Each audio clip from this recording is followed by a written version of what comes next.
human being is a deciding being. Perception is reality. Perspective shapes the world around you. I'm JJ Weinberg, and this is my perspective. Greetings, I'm JJ Weinberg. I'm an artist, an activist, an alchemist, and I am none of these things. I'm a creator, and I am the created, and this is my perspective. Every moment in your life is a brushstroke on the canvas of your days stretched across the time that you have. Every choice is an act of creation. It's the way we look at the world determines the way that the world looks back at us. Perspective here is a reminder that the observer shapes the picture. So let's tilt the frame a little bit. Maybe we'll see something we've never seen before. But before we jump in, I want to thank those that make this possible. Voga, Barnes, and Denny. They're the underwriters for our program. I wouldn't be able to put my voice out here without you. Thank you. Now, if you're with us last week, and remember, we're here every Saturday at noon on WVLP. We spent some time talking about gratitude. Now we've made it through Thanksgiving, and some of us made it through Thanksgiving. You know, maybe you sat at a table that turned into a round of debates or socio-political squabble. Maybe your football team won.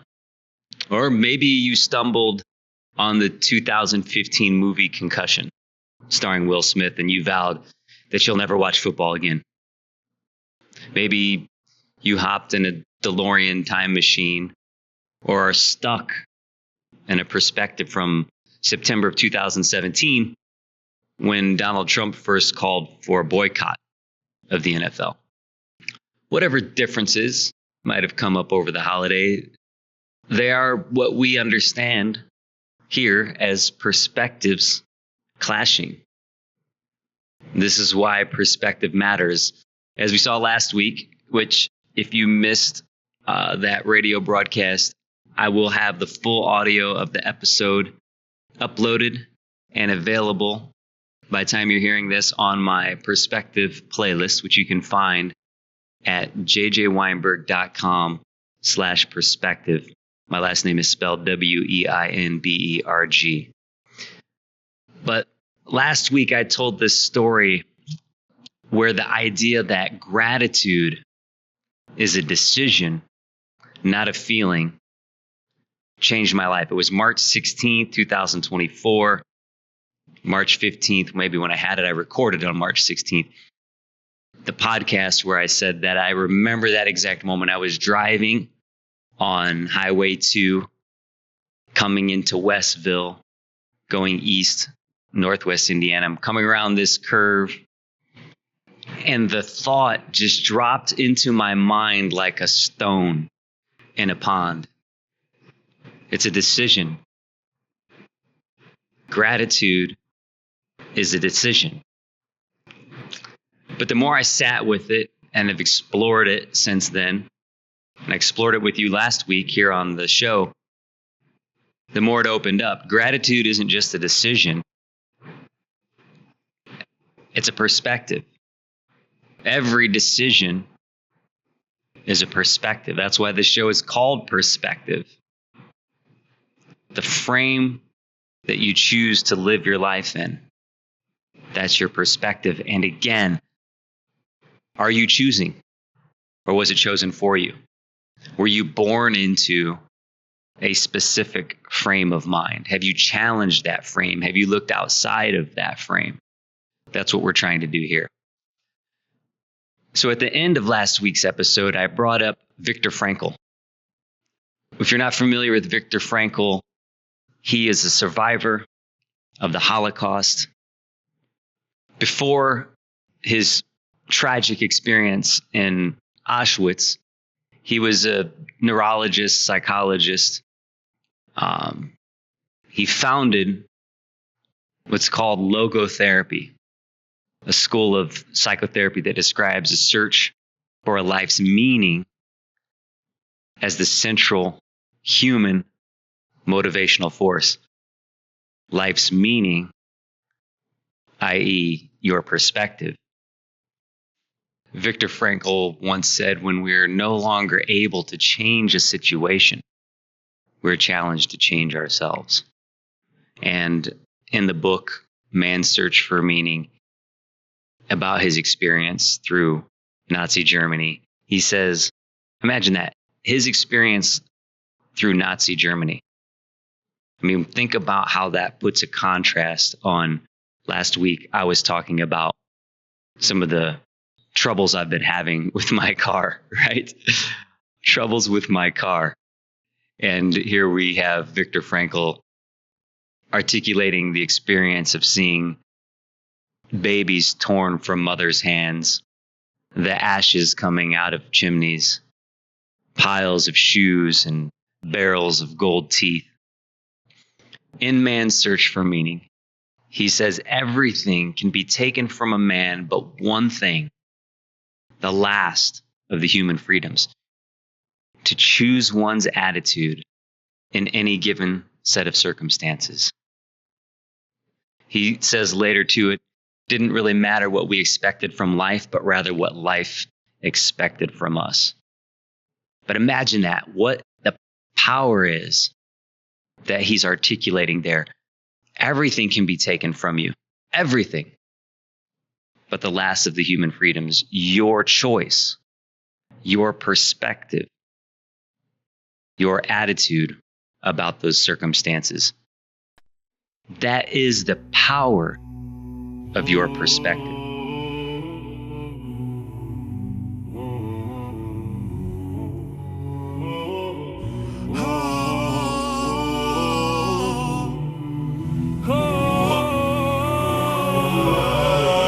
So we're going to keep building on that. I want to talk about today another revelation that I had on November 15th, 2020. I know because I uploaded it to my Perspective podcast. You can, of course, find that on my site. Again, jjweinberg.com/perspective. But it's about the algorithm being a metaphor for the law of attraction. And we're also going to talk about Starburst flavor reds. That's right. We're going to talk about how flavor reds are ruining society. And even worse than the flavor reds are the all pinks, destroying the fabric of society.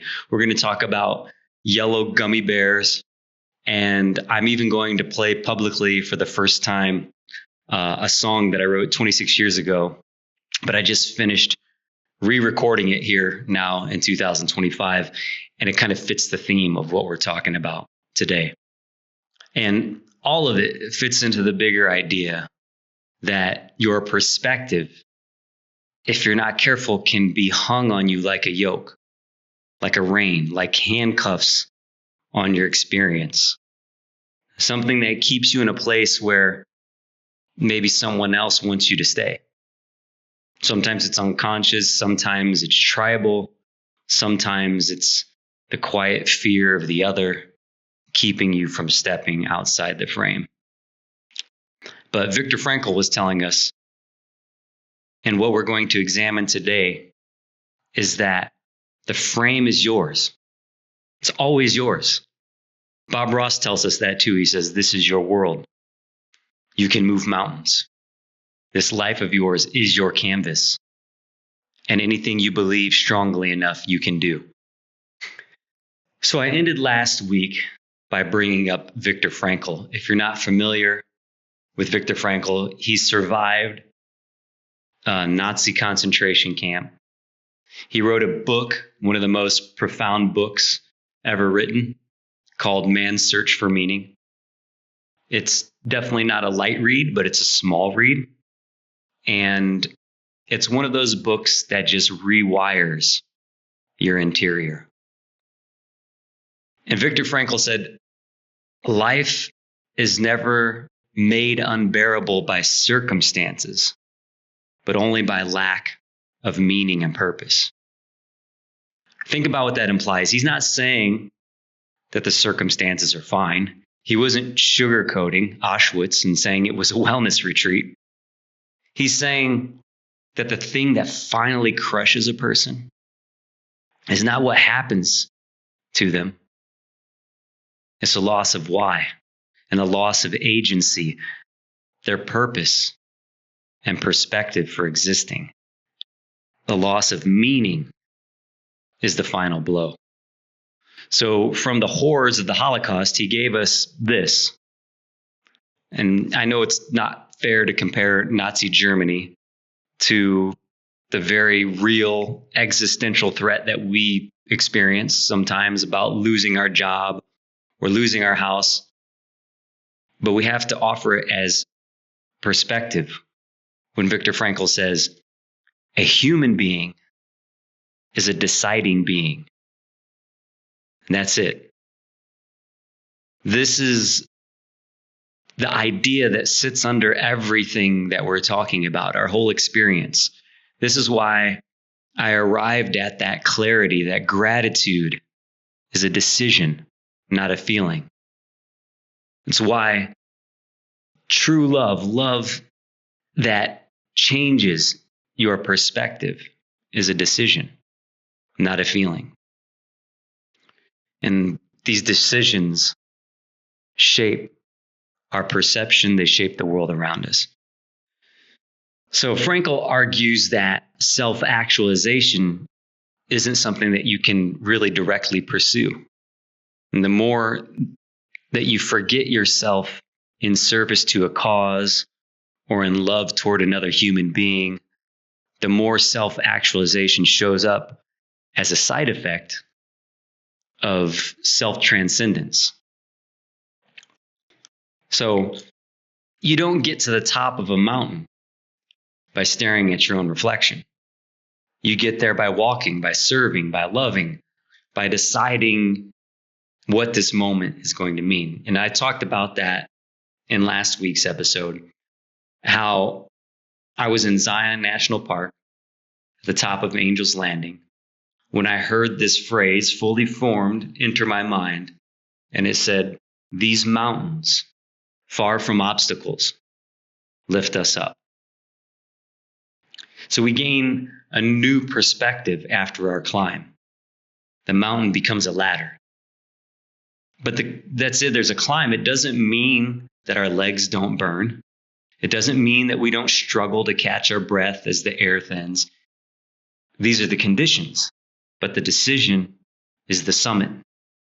The decision is to look at the peak and find purpose in the pain of the ascent.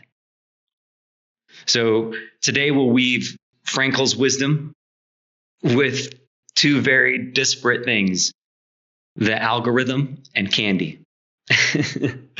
But both are about perspective, decisions, and the stories we tell ourselves.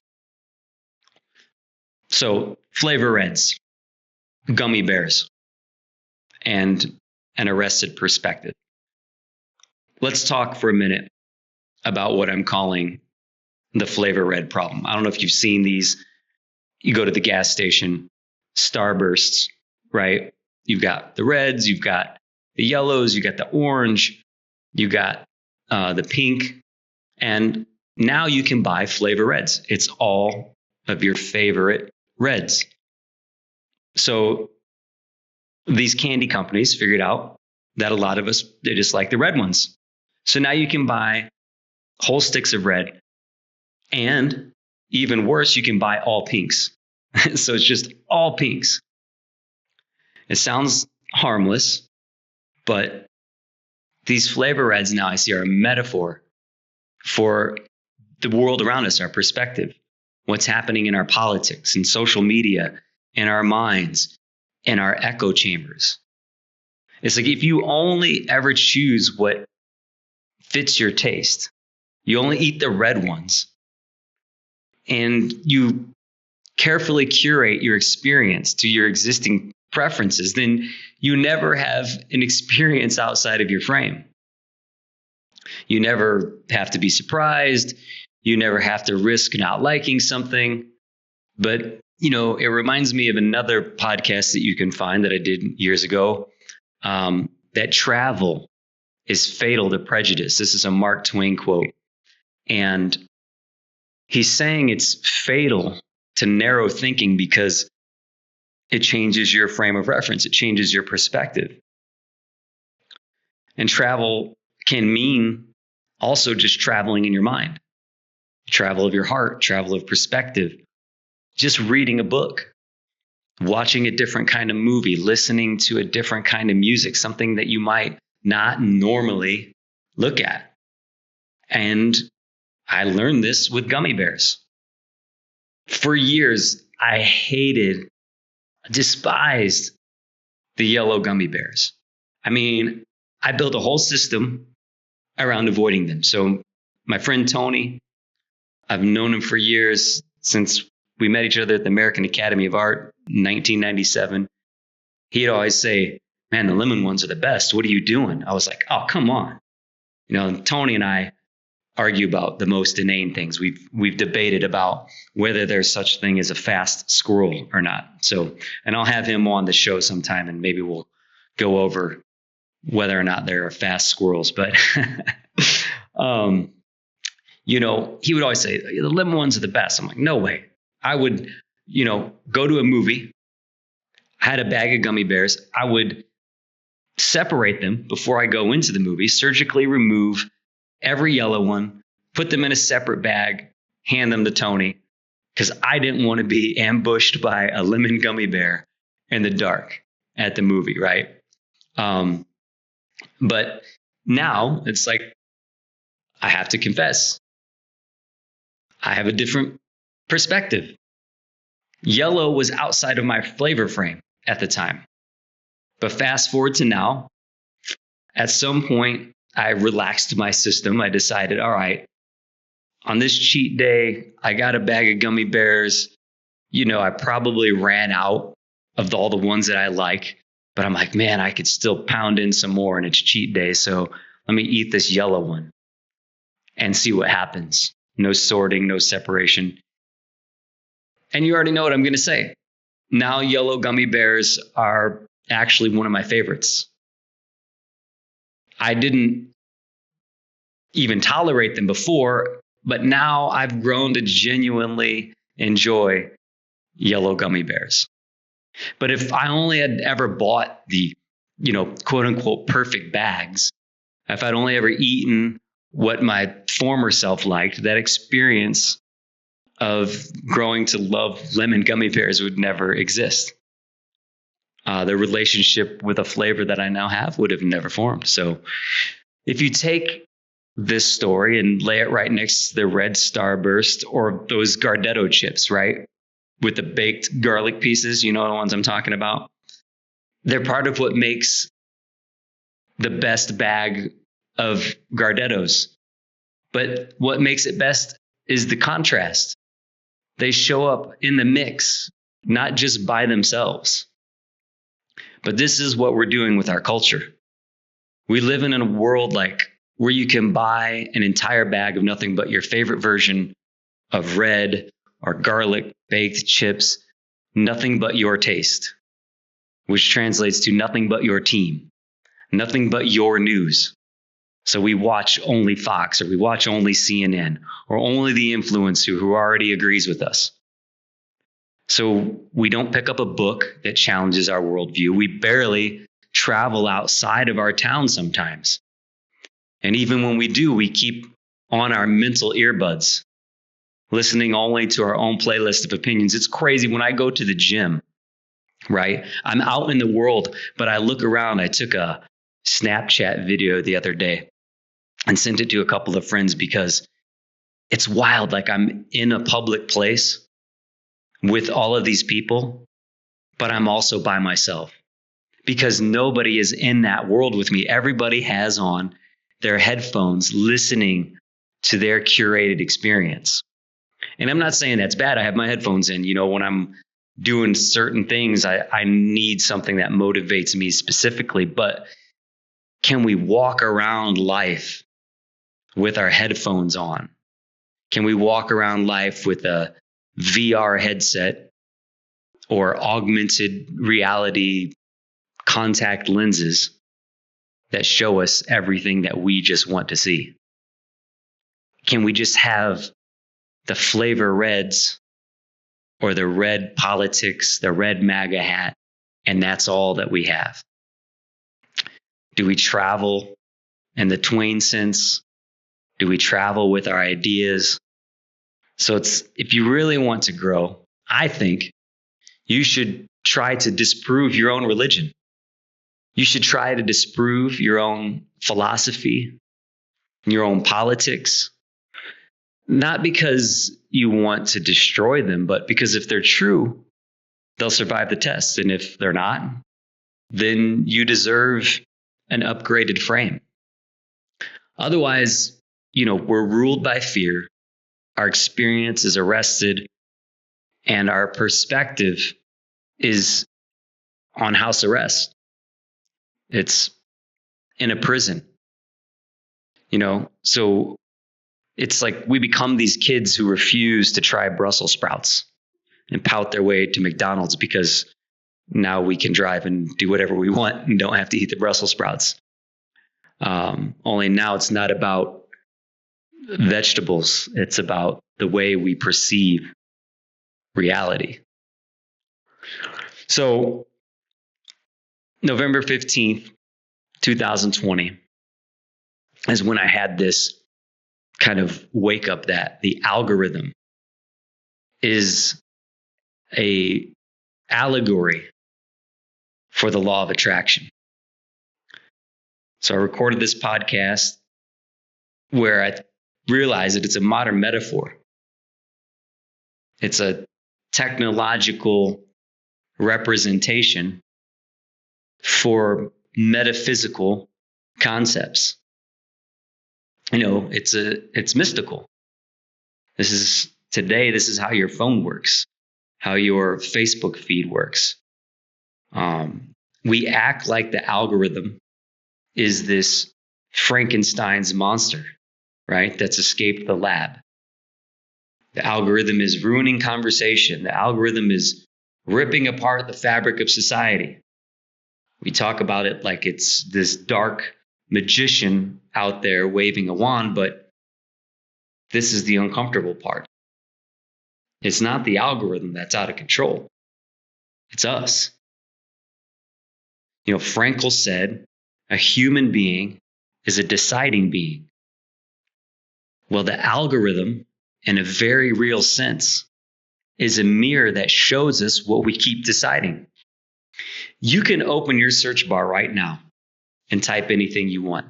In fact, there's another song I can play here that I just recently recorded. I haven't written a hip hop song in over a decade. And I just wrote and recorded this song called Hey Siri. And in it, I talk about a number of historical figures that not everybody knows, like David Walker. But right now, you could search David Walker's appeal to the colored people of the United States of America. And your algorithm is going to start to change. You could search music theory or gardening or, the history of Ghana or how to repair a radiator or poetry or Viktor Frankl or Mark Twain. You can choose if you allow yourself to choose and don't just follow your algorithm. The algorithm does not force you to click a rage bait headline. It doesn't force you to respond to that hateful post that crawled up on your feed. It's presenting you a curated menu that weights your decision. So the more you click on the outrage, the more outrage you'll be fed. The more you click on beauty, the more beauty you'll be fed. It's what you interact with. It's the observer. Again, it's your choosing your frame. So we can observe something but not engage with it.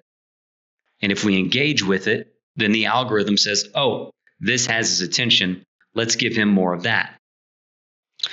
So at a deeper level, this is how the mystics have said that reality always works. It's always worked this way. And there's a principle in physics even, the observer effect.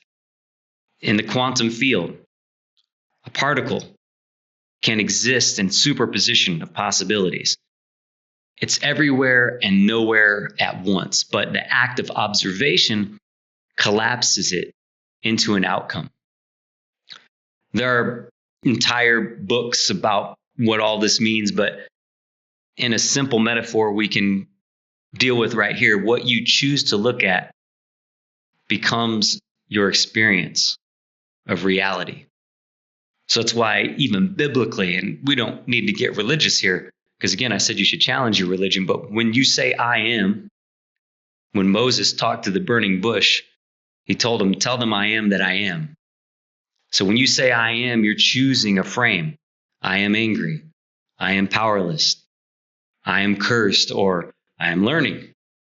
I am resilient. I am capable of change. The observer is the chooser, the lucid dreamer.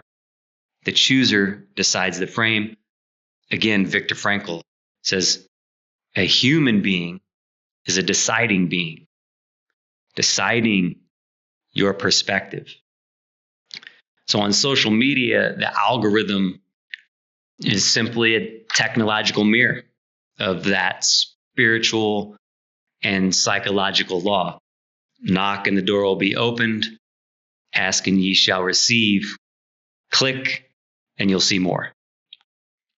So, I scroll on Facebook and I see a racist post or something misogynistic or some piece of homophobic nonsense, and I decide to engage with it. I can engage with it with my full reptile brain and all that teeth and adrenaline. I could feel righteous for about 19 seconds and leave a scorching comment. I argue in the thread and I get my dopamine hit. That's my big reward, right? And I'm not saying that we shouldn't. I engage. I still do engage. But, Gandhi said once, do we fight to change or do we fight to punish? And I find a lot of people online aren't fighting to change. They're fighting to punish. And so a lot of times when I readjust what I'm saying, it comes away from that fight or flight reptile brain. And again, it's something we'll talk about for sure in the future here, where I am consistently saying with our politics, with our religion, with just our entire experience, we need to be careful not to get into push energy. We should be more concerned with pulling versus pushing. So anyway, the algorithm, I engage reptile brain, alligator brain, says, okay, he likes this. Let's give him more. I mean, I didn't say I liked it. I said I was outraged, but the algorithm doesn't care about my moral story. It's kind of like that. They talk about this in law of attraction, and I'm not talking about hokey pokey. I'm talking about, we can see it in this exact example. All it cares about is duration and attention. It cares that I stopped, that I clicked, that I engaged. Attention is the yardstick. So we say things like algorithm is destroying civil discourse, but in a sense, the algorithm is a law of attraction that we're using without even understanding it. It's just a giant amplifier that says, you keep looking at this, so here, have some more. And make no mistake, we are the batteries in the matrix of the social media engine. Our attention is the current. So one of my favorite human beings on a planet, his name is Jeff Thompson. He's a BAFTA-winning writer. He's got a film that he did with Orlando Bloom. And he's got a ton of books, podcasts. I discovered him years ago on the London Real podcast. And he has this example that he brings up often. He talks about how he was a nightclub doorman. He was a bouncer. He was a martial artist. I mean, he still is a martial artist. But at the time he was really violent, a really violent man. And he said to his wife, everywhere I go, it's like there's violence. Everywhere I go, there's violence. And his wife looked at him and said, yeah, there's a common denominator, Jeff. It's everywhere you go. And now I don't think his wife, Sharon, was blaming him for starting every fight, but she was saying, essentially, you see violence, you look for it, you frame the world that way. So of course you keep finding it. When your perspective is tuned to danger, almost anything can be a trigger. A little bump in the grocery line, that's an accident. The tone in somebody's voice, a headline, it all sets you off. Someone cuts you off in traffic, they're doing it because they're purposefully offending you.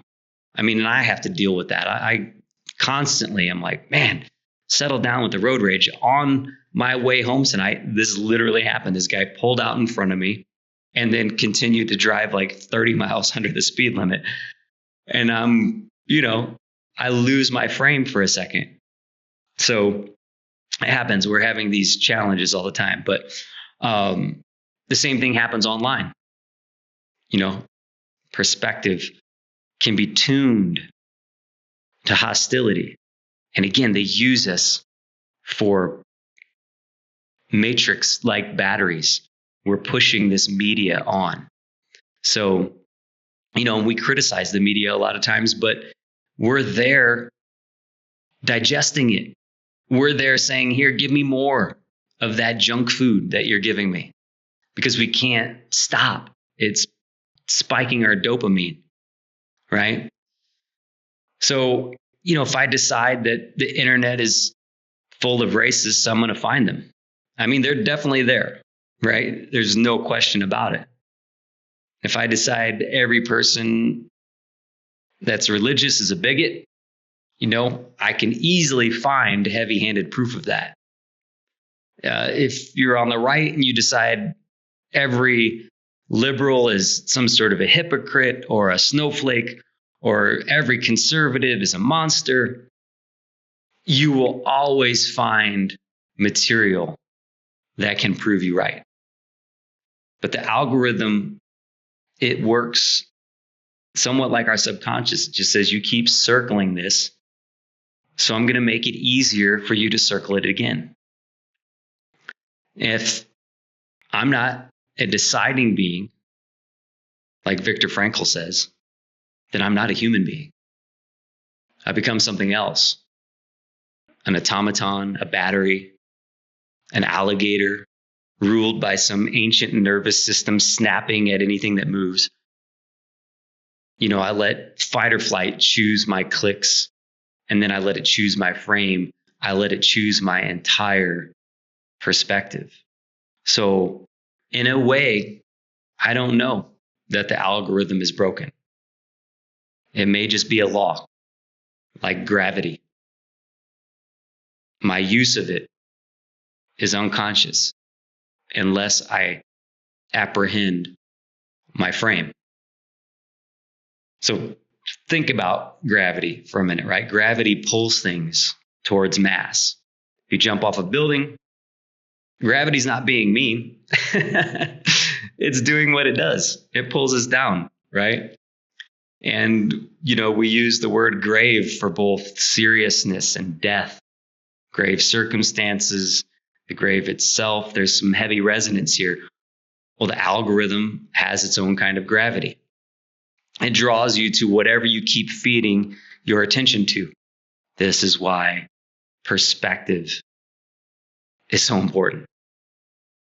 And once it's pulled enough of that mass into your feed, your inner experience starts to feel heavy with it too.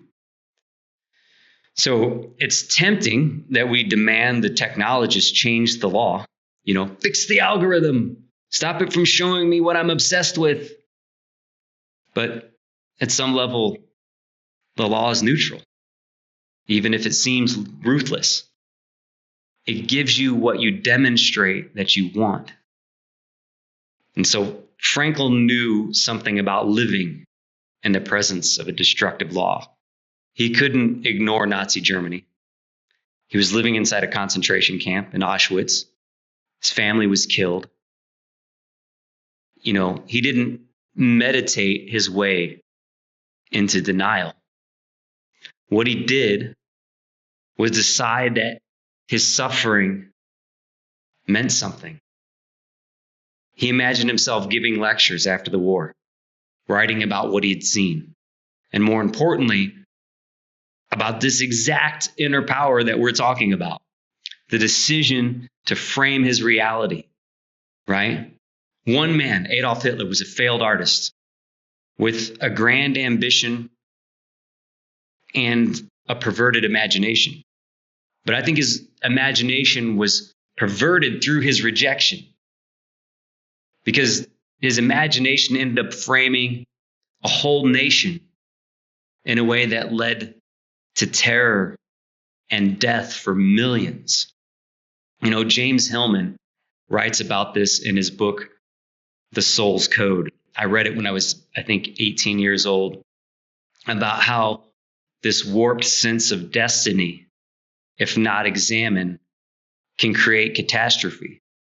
Because Hitler could hear the whisper of his daimon saying that he was to change the world. And originally he thought that was through the arts. And then he became rejected, and it perverted and turned him into a werewolf, essentially.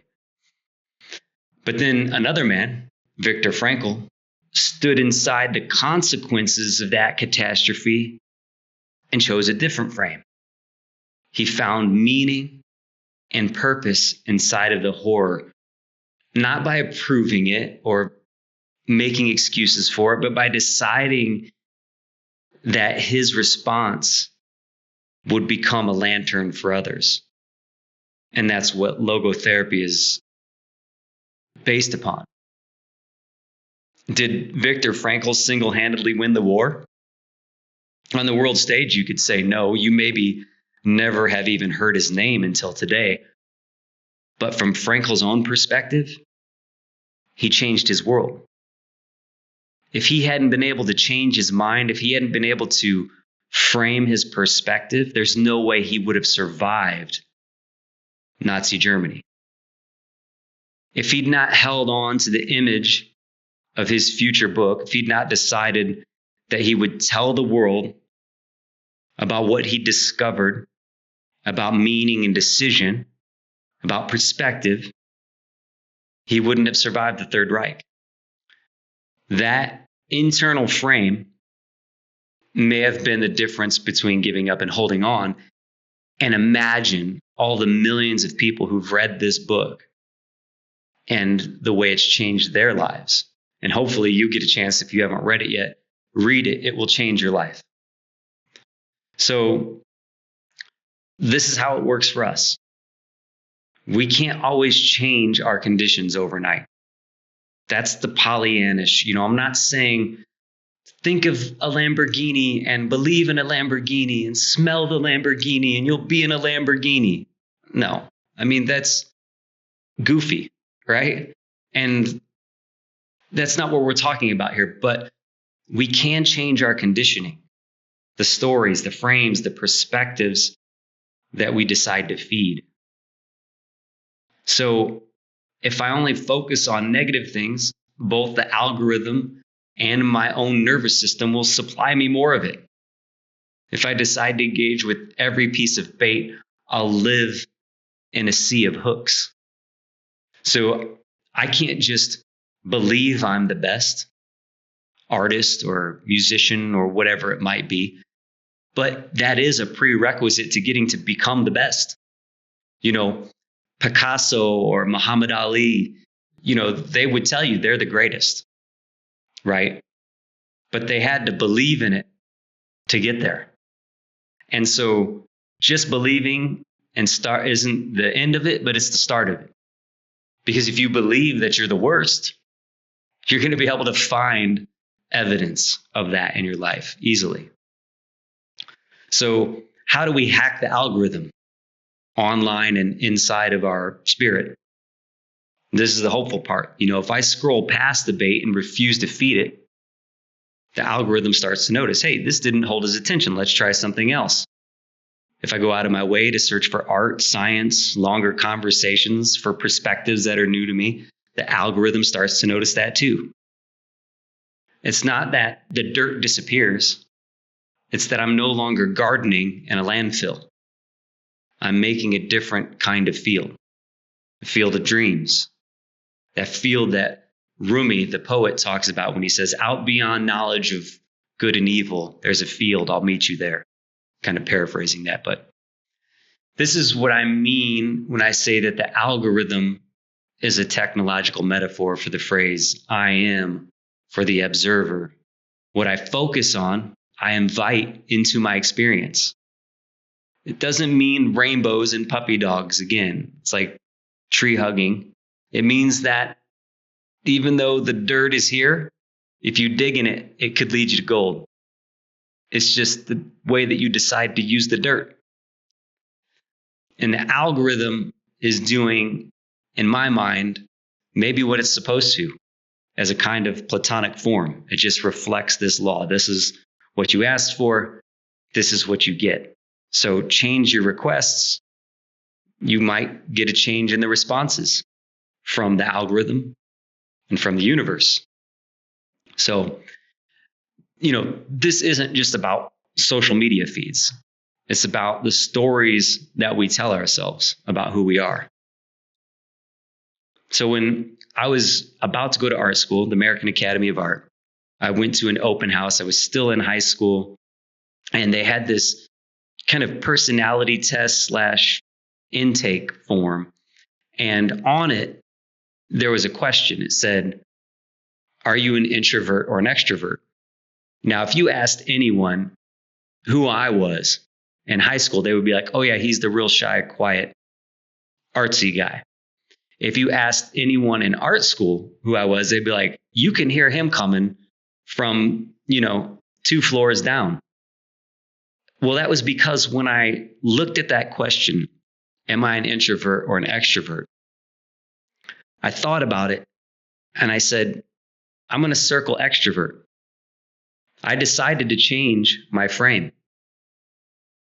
As an 18-year-old young man, I decided I'm going to be an extrovert now. Now, I'm still an introvert by the way that I recharge my batteries. I need to be away from people. I need my alone time. But I decided I was going to try something different. And because I circled that extrovert, that's when I met Tony. And Tony's an introvert. So it's like 2 introverts aren't going to meet, not in the same way. So I met him that day because I circled extrovert. It changed the course of my life. It was a decision. I mean, it might not have been fully informed at the time, but it was a decision. And from then, it's funny because I have this thing that I've said that charisma is a self-perpetuating myth. It's like the more you believe you can walk into a room and connect with people, the more you do it.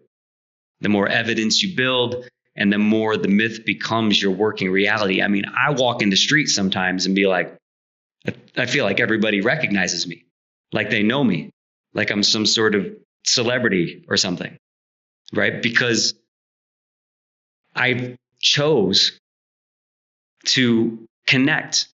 I choose to connect continually. And maybe they look at me like they recognize me because I look at them like I recognize them. I don't walk around with my eyes in the ground, So then when somebody looks at me in that manner, I'm like, they look like they know me. And then that starts to feed again this idea that somehow my charisma precedes me. I mean, now I don't even feel like I could walk around now without feeling recognized, even if I wanted to. So, flip that around. If your internal story is, I'm awkward, I'm bad with people, nobody wants to hear from me, your algorithm of life will start feeding you experiences that seem to confirm that. You'll see every social misstep as proof.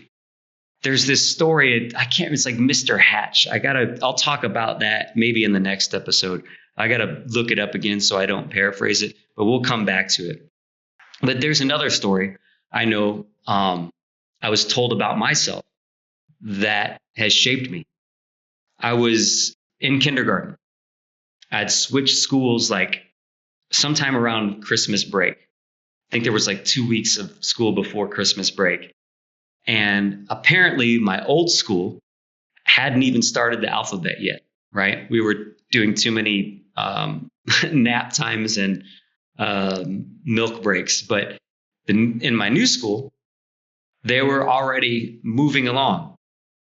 And when I got there, I hadn't even started my ABCs. But in the 2 weeks before Christmas break, I apparently learned my ABCs like super fast. And my new teacher, she was astonished. Mrs. Tao, she told my mom, he has a brilliant capacity to learn. I just can't believe how fast he learned this. And so from that moment forward, I heard that story repeated back to me. My mom told me about that, and she would maybe mention it again, that, I'm a fast learner. I catch on fast. And then I continued to hear it because I believed it. So I'd hear it from teachers. I would hear it from family. That became my frame. It's like, I believed it. I still believe it. So when I run into something new, some part of me says, you're a fast learner, you'll get this. That story changes the way I approach the challenge. It changes my persistence. It changes my perspective. It changes my willingness to maybe even be confused for a little bit. But I always think, yep, I got this. It's another example of Frankl's idea. A human being is a deciding being. I decided based on evidence and reinforcement that I'm a fast learner. And that decision continues to manifest as a reality for me. So when you talk about or think about the algorithm, don't just picture your phone. Picture the feed running through your mind. The stories you've liked and commented on for decades. Think about yellow gummy bears and flavor reds ruining society. Don't just stay stuck in the echo chamber. So let's try to tie all of these threads together, right? Frankl tells us that life is not made unbearable by circumstances, but by a loss of meaning and purpose. So he reminds us that a human being is a deciding being, and that how we frame our reality is our ultimate power. We come back again to love is a decision. Gratitude is a decision. Perspective is made up of our decisions.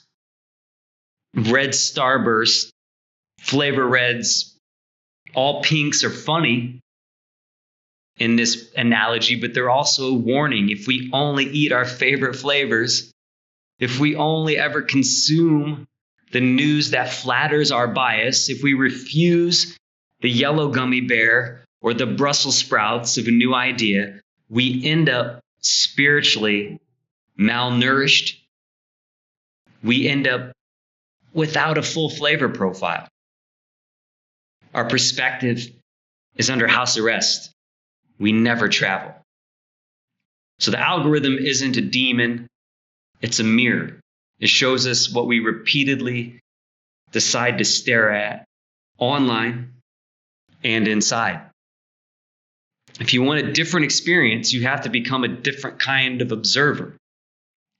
You have to decide to test your frame, question your stories, seek out new inputs, scroll past the rage bait, click on something that is actually aligned with the person that you say you want to be. Gandhi said, be the change that you want to see.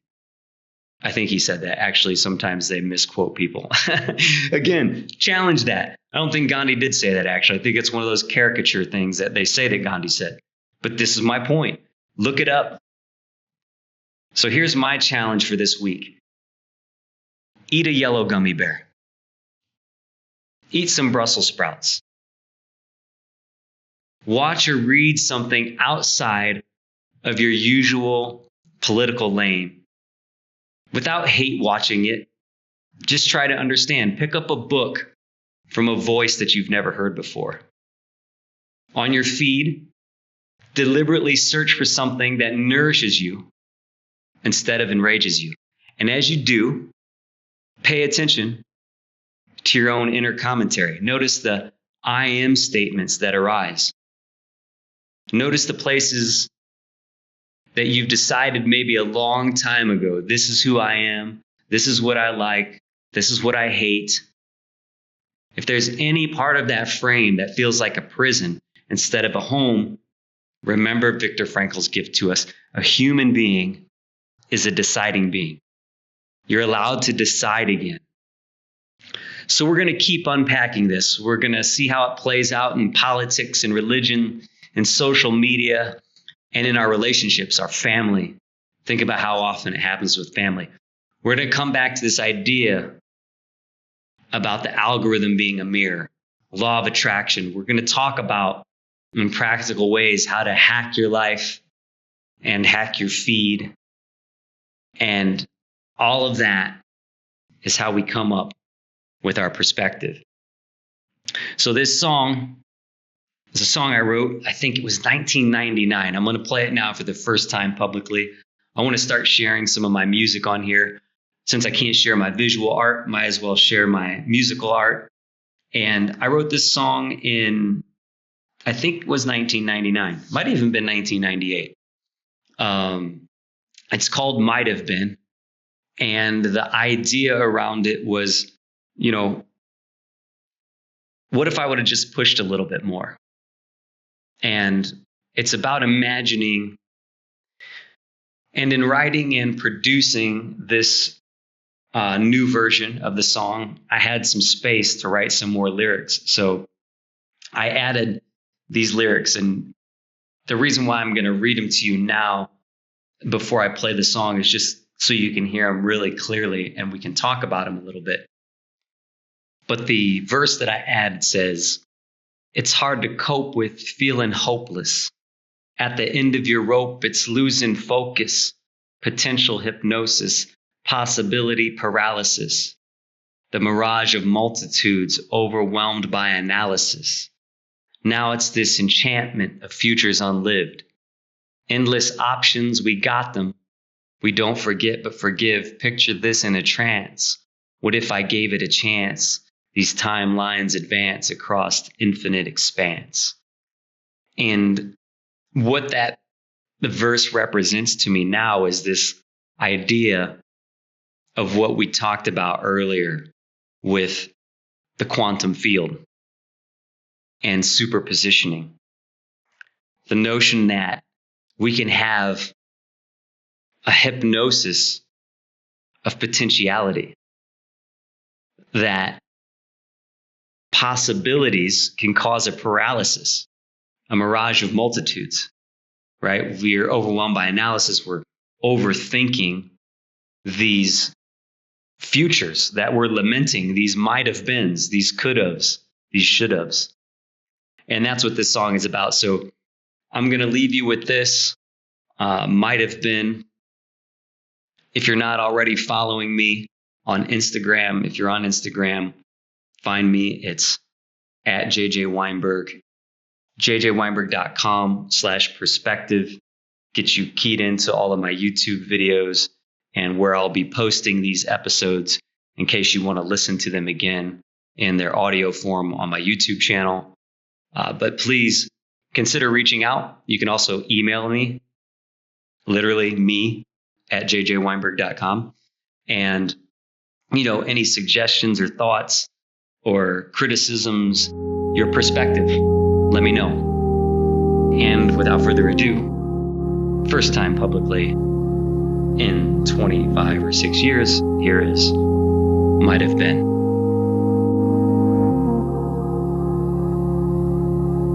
Of all the words of tongue and pen, Of all the words of tongue and pen, they say the saddest of these, they say the saddest of these, it might have been. it might have been. It might have been if I'd have just called her again. If I'd have pushed her a little harder, if I'd have let the wound just mend, if I would have fought, if I would have called her my friend, told her what I truly thought, then it might have been the could-haves, the should-haves, if I onlys and lonely would-haves, the wishes and hopes and aspirations I've penned. I find it hard to cope with. It might have been. It's hard to cope with. It might have been, though we cloak it. In the end, we can't pretend. So we must descend from the hindering coffin of what might have been.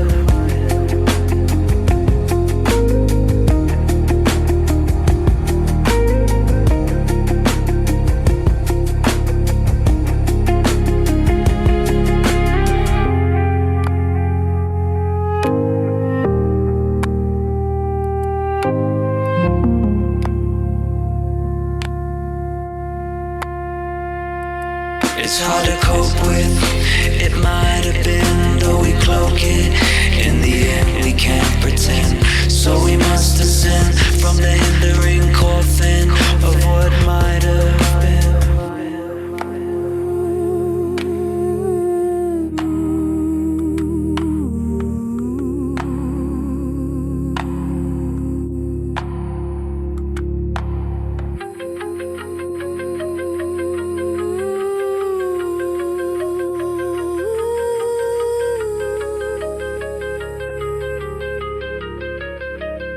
It's hard to cope with feeling hopeless. At the end of your rope, it's losing focus. Potential hypnosis, possibility paralysis. The mirage of multitudes overwhelmed by analysis. Now it's this enchantment of futures unlived. Endless options, we got them. We don't forget, but forgive. Picture this in a trance. What if I gave it a chance? These timelines advance across infinite expanse. It's hard to cope with. It might have been, though we cloak it. In the end, we can't pretend. So we must descend from the hindering coffin of what might have been. It's hard to cope with. It might have been, though we cloak it. In the end, we can't pretend. So we must descend from the hindering coffin of what might have been.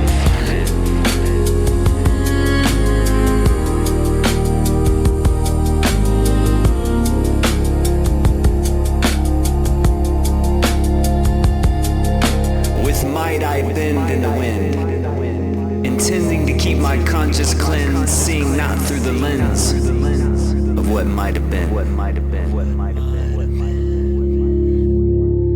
But when I can't contend, when sin suspends my desires genuine, I paint myself a grin and bear it, wear it like a harlequin. My heart's lament, the labyrinth herein. I make amends with a somber violin.